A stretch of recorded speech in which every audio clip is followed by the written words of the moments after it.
Hello there. Welcome to the inaugural episode of Force Ghost Conversations. This is your host, Anthony King, and I am so excited to start on this podcasting journey with you all. Each week, this podcast will be your home for cozy, deep dive discussions into all things Star Wars. We will break down the latest news, announcements, movies, TV shows, comics, books, and everything else in a galaxy far, far away. Before we get started, I'm inviting you to join the conversation with us. We can be found on Twitter at ForceGhostPod, and you can also follow our page on Facebook. We look forward to connecting with you on those platforms. Also, please be sure to subscribe, rate, and review the podcast on your listening site of choice. And without further ado, it is time to gather around the campfire for some Force Ghost conversations.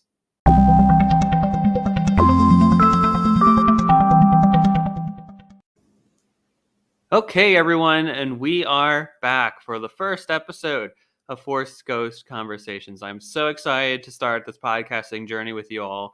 And like Obi-Wan Kenobi said, these are our first steps. So we're very excited to just take this deep dive into all things Star Wars with you all, and just get really nerdy and geeky about all things Star Wars. And, I could spend this first episode explaining who I am, just talking directly to you, the listener at home, explaining about my journey through Star Wars, talking about where I first learned about it, what are my feelings about it, how did I get to this point right now, what makes me worthy to be a podcaster talking to you all at this moment in time.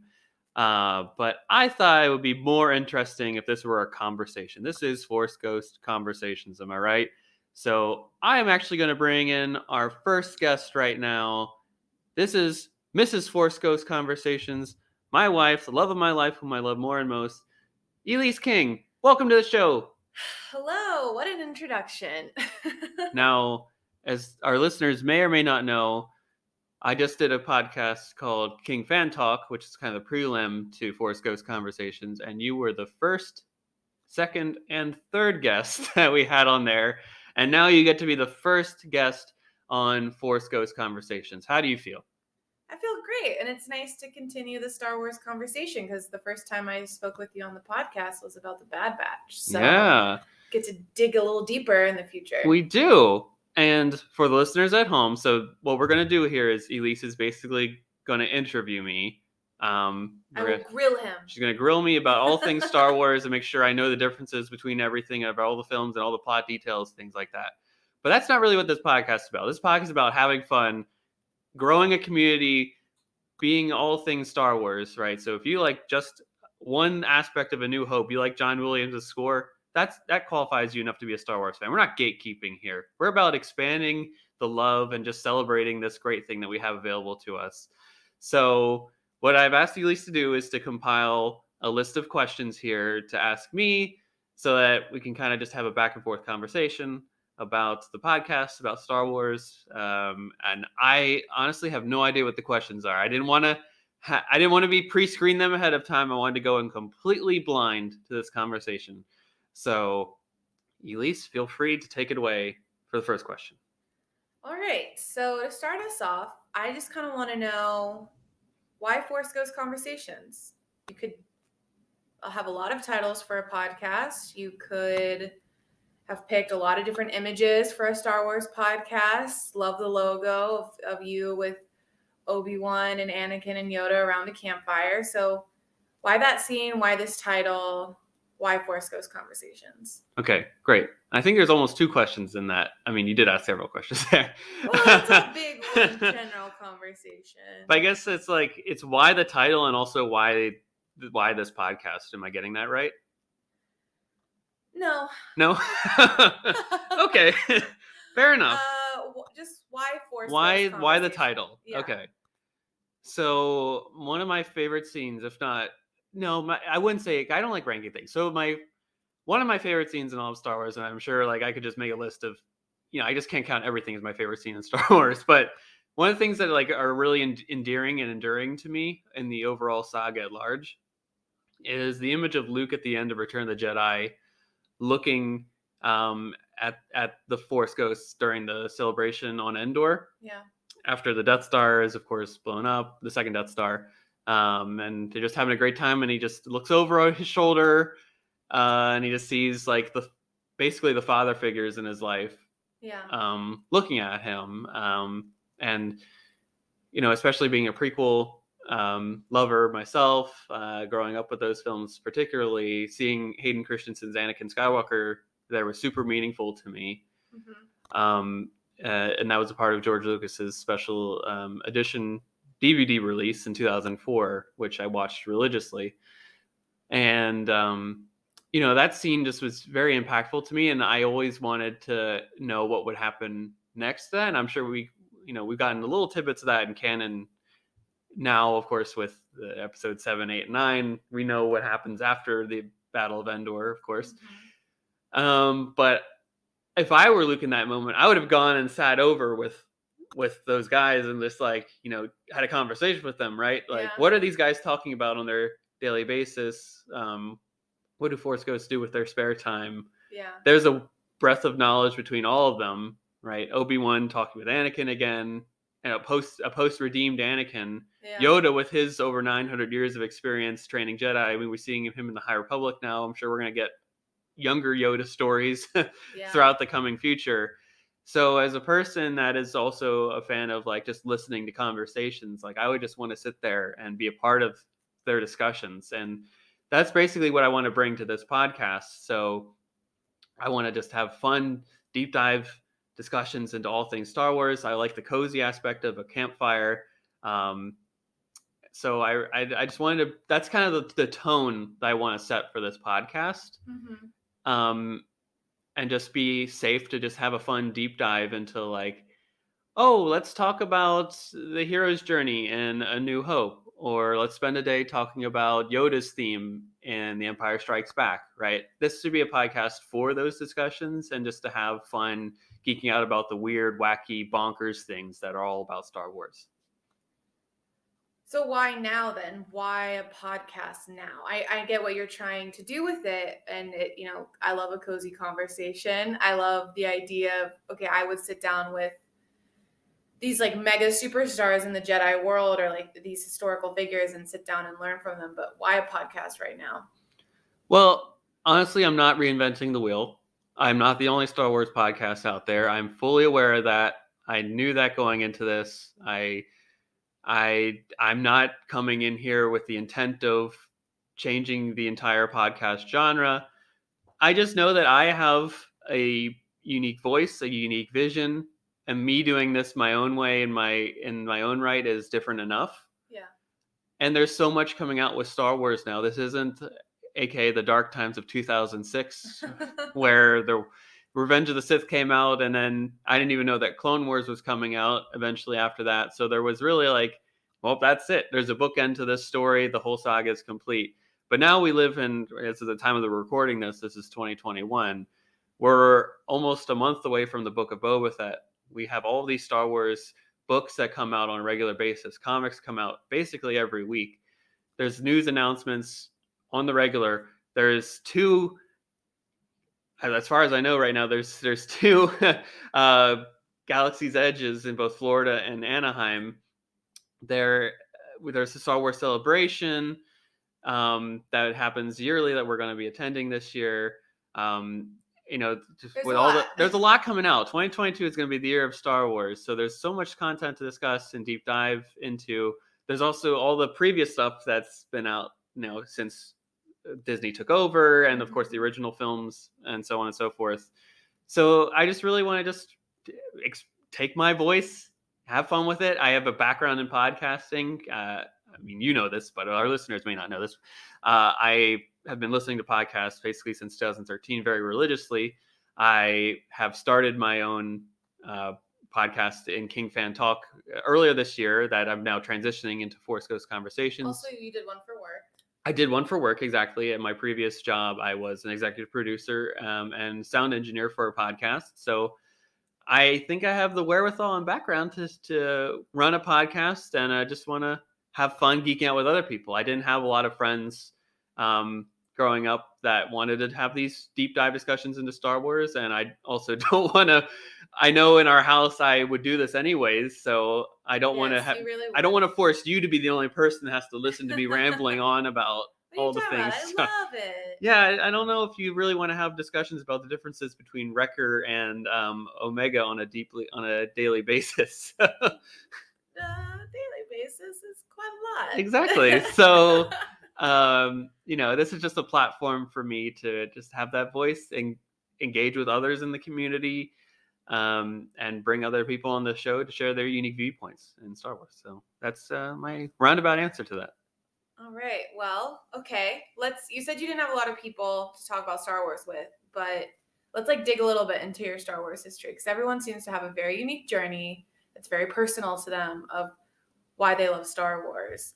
So I was curious, what's your very first Star Wars memory? Wow. So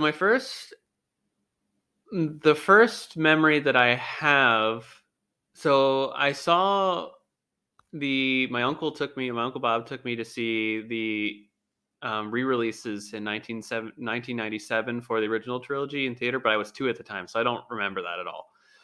My first memory is kind of a glimpse of seeing Phantom Menace in theater Okay. on opening night. I have a glimpse in my head of vividly seeing Darth Sidious in the beginning of the film when he says the line, "I will make it legal." That was terrifying to me as a kid.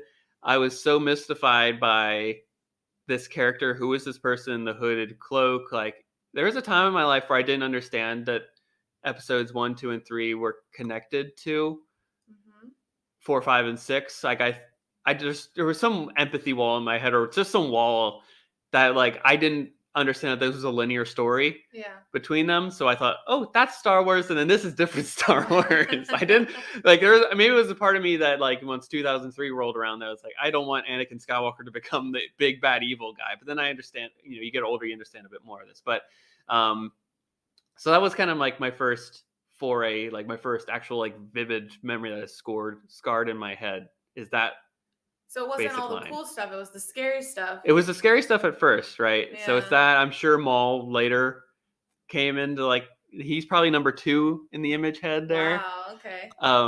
Just because of his very metal look. Yeah. I mean, it's a very distinct look. I also remember the Phantom Menace kind of toy line. Okay. And we had a Kmart in our local town in Pennsylvania. And we would go there because, of course, Mom would do errands and take me along. And I would go through the toy aisle, but we would purchase these toys, of course. Yeah.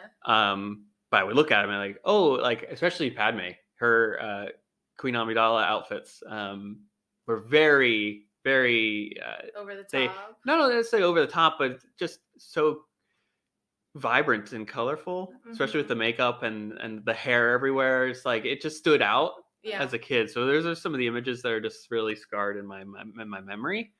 I also remember, I mentioned that we couldn't really afford the toys, but when you went, I remember, I don't know if it's Burger King or McDonald's. I believe it was Burger King, but Burger King did the promotional toys with their kids meals. Okay. And I remember getting a ball that was it wasn't necessarily a ball. It was a ball shape, but you opened up and it was the Senate. Oh, okay. And you could wind it and it did some noises and sounds and something like that. And that was something, because of course you had to eat. So if you ate and got a toy too, then that was the best deal. I wouldn't know. My mother only got us dollar menus, hamburgers, no toys. Ooh, not even the Happy Meal. No. Oh no. That's a separate conversation for a different day. But that's kind of where the first memories stick out. And then, of course, I watched them religiously afterwards. So as our listeners probably don't know yet, I watched Attack of the Clones 300 times in the summer of 2003. Okay, you're getting to other questions. Okay, great. So that movie is probably scored in my head the most, but that first scene is that I would make it legal. What a voice. Okay, so I know you don't like favorites or rankings or whatever, but you have to admit that certain memories or certain scenes or certain characters stand out more than others. Mm-hmm, of course. So what is your, and this can change, I get, like, you could have a different answer next week, but right now, what is your favorite Star Wars memory? Well, my favorite memory, um, there's so many. I would say, honestly, my answer to this one is always going to be seeing Revenge of the Sith in the theater with my uncle. Yeah, because he introduced you to Star Wars, right? He was, and honestly, not to get a downer on this podcast, but he had cancer, so it was the last thing that he and I did was see that in the theater. Yeah. So on opening night, so that's the memory that I'll always cherish. Well, did you guys get popcorn? Did you get the big drink? What was, set the scene? No, he was cheap.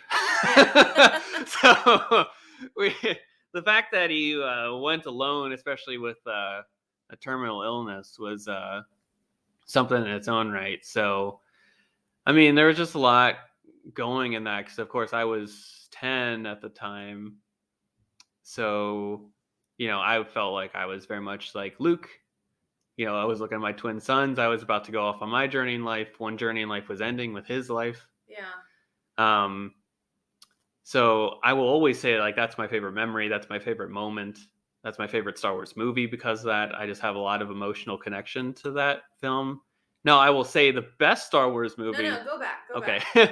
Like, there's a difference between your favorite and your best. Well, I asked memory. Right. So I gotcha. So because I want to know. Okay, so because Revenge of the Sith, big reveal. Mm-hmm. As someone who didn't know anything about Star Wars when I watched the prequels, I was devastated as a 12-year-old girl, or however old I was, to figure out that the beautiful Anakin Skywalker was Darth Vader. Yeah. Devastated. What was your and your uncle's reactions after the movie? Like, were you blown away? Were you just like, oh my gosh, can you believe this scene? Blah blah blah. Oh yeah, we were. Well, we were thrilled to see it. Let me phrase it that way, because I actually, in my 2004 sleuthing on a computer, found a version of the script that leaked. Oh my God. So I was spoiled to all the major plot twists and general things that happened. Did you tell your uncle? Oh yeah, we read it together. We read it together. So you were just like, oh, this is cool to see what we already know on screen. Yeah. And we'll just see where did it differently play out in other ways. Yes. So we knew it was kind of coming. We did know in a sense because we had the original films. So we kind of knew where the end game was going. We read a version of the script a year before the movie came out. Anakin on the lava thing. Oh, it was brutal. Yeah. Loved it. We loved that. We loved the fight because, of course, you can't scripts don't really write fight choreography. Yeah, you don't get. So the emotional beats we knew were there, but we couldn't have fathomed what General Grievous looked like. That's just a very cool character design. Seeing the turn of anything, and that's why I will always commend Hayden Christensen for his acting in that movie specifically. His turn is so powerful, and it's super relatable. We'll talk about in our side conversations a lot at home about how he changed, how it's very understandable in a way. This is a situation that many people in certain ways are put through. Do I do this for my loved ones or do I do this? And it's the age old question of what do I do for my loved ones in order to what should I do to save them? And then, but he also has the thing of what is attachment? What is letting go? And so it's a bit more nuanced to him, but his way to fully commit to the belief and what he's doing and knowing that I'm doing some bad things here, but I'm doing it for a good reason, is very understandable.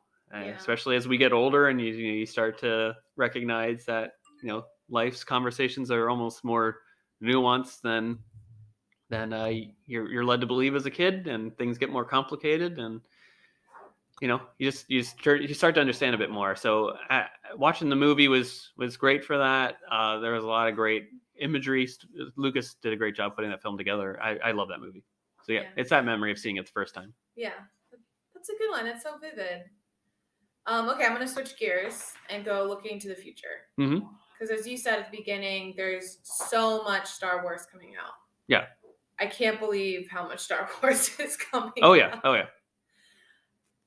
what are you most looking forward to with what's ahead? Well, honestly, I mean, this is the easy answer too, for many. Uh, Honestly, if I would just to say that Revenge of the Sith is my favorite moment, I mean, how could I not say Kenobi, the Star Wars I know series you've coming out? cried. You've I've cried a cried at the lot. 1-minute teaser that came out on Disney Plus Day, just hearing him talking about how much of a joy it is to bring Hayden back into the fold and just be together again. Very excited for that. I mean, I've shared with you that I took a day off of work to start writing a Kenobi script because there was a time in 2018 where I didn't know if there was going to, there were rumors out there that a Kenobi movie was going to happen. And they, it's kind of in limbo. We've had this project kind of talked about since 2017. Yeah. And it's 2022 and it's finally going to come out. So there's been 5 years here where it's been a lot of speculation, limbo talk, director changes, announcements, non-announcements. Ewan McGregor's been very coy about it. So this has been something that's been in the works that I've been very excited about for a very long time. And once they announced that Hayden was coming back into the fold as Darth Vader, I mean, gosh, my heart exploded again. So I did, like I mentioned, I had started a script for like what I would envision for the Kenobi movie to do. And I got like 4 pages into it, and I was like, okay, I don't want to keep doing this because I don't want, if it were to come out eventually, I don't want my script, what I have written down in my ideas, to like supersede what the creators have done. I want to give them that freedom to do that and not to get my expectations. Yeah, you don't want your headcanon to be stronger. To be stronger, exactly. I want to speculate responsibly with the audience, but I also don't want to like to my version be law and fact.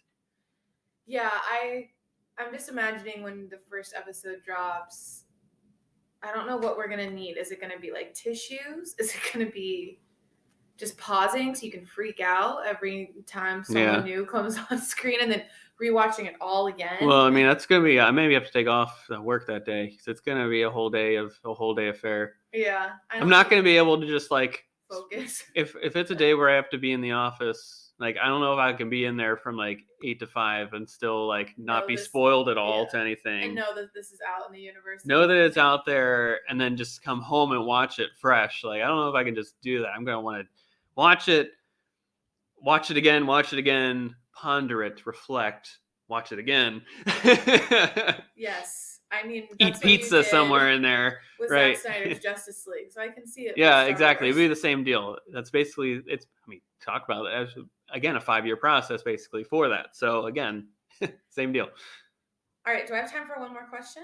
At least feel free to ask as many more questions as you want. Well, no, I want it. You have so much to talk about in the future. I don't want to spoil it all for the audience. I'm enjoying this. Please ask more. The last question I had, as you're thinking about future episodes for Force Ghost Conversations, what can listeners expect? What do you have planned for future conversations? Ooh, that's great. Well, of course, we're spoiled for our own selves here. Boba Fett's coming out at the end of December. Mm-hmm. So I'm definitely going to do some deep dives into those episodes. So you can expect a lot of that. Disney Plus Day just came out. There's a lot to discuss from the Kenobi 1-minute teaser, which I will do. I can guarantee you now there will be a half-hour episode of this show based off of that 1 minute. How are you going to speculate responsibly for a whole 30 minutes? Well, that's the thing is like we're going to go through this journey together. We're going to learn how to speculate and not let it in a safe and fun manner without letting it overcome our emotions. Okay. So they can expect that. In the coming weeks, of course, we're going to get into the holiday season. So we're going to talk about things like, especially when it comes to Thanksgiving, which I believe is next week. I think our next episode that I will be doing is kind of talk about the things I'm thankful for in Star Wars, especially over the last couple of years, maybe this last year, talk about the things I'm thankful for in that. Again, there's just so much coming out. You and I can talk about Bad Batch Till the Hills Run Red. Bad Batch is coming out, the deep dives into the films. There's so much to discuss on there. I love the hero's journey. So always taking a deep dive into that aspect of the mythology of Star Wars. You can expect that. Are you gonna look back at all? Oh yeah. We're gonna look back. We're gonna do some look backs. I'm a big fan of the High Republic series, so I think our listeners can expect some discussions into the High Republic coming up very soon. Once we finish those I know. books, grad school has been a very big, tiresome and you act. won't let me read them because you have to read them first. I have to read. I paid for them, so I get to read them first. That's fair. It's like Harry Potter with my family. Exactly. There's an order to this. So yeah, there's always, and again, there's stuff coming out on Disney Plus. So anytime there's a big news drop, you can expect us to talk about that at the start of the show. And that might even take up a whole show, depending on how big of a news announcement it was. And just talking about how cool it is. Or what. Okay, so announcements, Yep. upcoming shows, books released. Yep, books, comics, all types of mediums. We're going to Star Wars Celebration, so in the long haul, that's going to be some conversations that we're going to have. Talk about how we're planning for it. What are the things we're excited about? What are expectations that we have for it? We're going to Galaxy's Edge as a part of that trip. Oh, we're going to need tissues for that too. We're going to need a lot of tissues. Look, we're going to need tissues this entire year. You're going to sob into your blue milk. Risk it. Oh, what a great day that will be! What a great day that will be. Yeah, honestly, I don't know if I can put a thing to it, because I like to be a little spontaneous when it comes to. You do get inspired by what. So I might have a movie on, and then I might get inspired by hearing Across the Stars in episode 2, and then I might do a full analysis episode of why that song rocks and why I can listen to it any given day and get teary-eyed. So honestly, so it's just a really long love letter to Star Wars. You put it together in such a perfect phrase that I was never thinking, but it means exactly what this podcast is all about. This is a love letter to Star Wars. Well, I cannot wait to listen. I can't wait to hear more about your connections to Star Wars. I know I learn lessons every day from it, or even just more about you from like little tidbits of, oh, do you know X? And this is how it relates to Y. And it'll be fun. So thanks for letting me come on and grill you about your Star Wars intentions. Oh, I love it. These are great questions, Elise. And thank you for coming on the show. My pleasure. So then to the audience at home, thank you for listening. Again, please be sure to subscribe, rate, tell your friends about this podcast. We're available on Twitter at Force Ghost Pod. We're on Facebook as well, so be sure to follow our page. And we look forward to connecting with you on those platforms and starting to build this wonderful community and just continue to grow the number of seats around the campfire. And just it's an ever-growing, ever-expanding It'll be a bonfire that we've got going here. Yeah, that's the goal, is to build a full bonfire. What's the Guy Fawkes Day? Yes. They do the bonfire. Yeah, well, they'll get a big bonfire together, throw some old couches on there and let it burn for a few hours and just have some Star Wars conversations together. So thank you all for listening. I apologize if there's any background noise. Full disclosure, we also dog sit on the side for some fun. So we've got some adorable little pups roaming around the place here. So apologies for any background noise if you hear it all. But thank you all for listening. We'll be back next week with a new episode. And thank you so much for joining us on this journey. Take care.